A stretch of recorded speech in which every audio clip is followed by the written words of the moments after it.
دوستان عزیز، امروز از این با بازی گتینگ اووریت که شاید همتون بشناسیدش.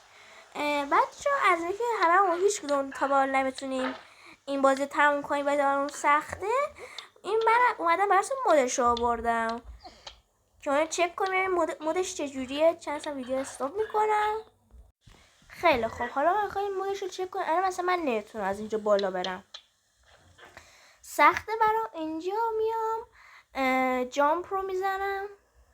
جامپ باعث میشه که ما بیشتر بپریم. بله همونطور که میدید. واو چه قدرتی، واو واقعا. یه بار دیگه هم بپریم دیگه. وای وای وای وای.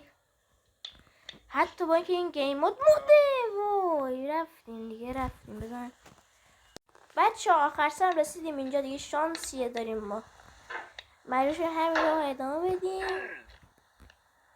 اگر میخواید که من آموزش نصب نسخه مود شدهش رو بذارم، حتما داخل کامنت ها بگید. اوکی، حالا من جزئیات مود رو بهتون بگم. اولیش که جامپ یک و سه دهمه که اینقدر میپرم. بزنم بپرم. نه نزدیک یه 6-7 متری میپره. بعدی جامپ 1.6 متره، 1.6 دهمه میپرید شما. من بپرم براتون، بایستید درستش کنم. اینجا از اونشی بالاتر میپره، همونطور که میرید نزدیک 10 متر میپره. بعدیش هم که معلق بودنه، یعنی که مثلا من الان اینجوری کردم رو هوا باقی موند. مثلا من الان هیچ حرکتی نکنم همینجوری رو هوا باقی مونه. اگه این دوتا رو با هم میکس کنی که دیگه خیلی بالا میره. بذار من نشونتون بدم. بله همونطور که میگه قشنگ تا بالا میره.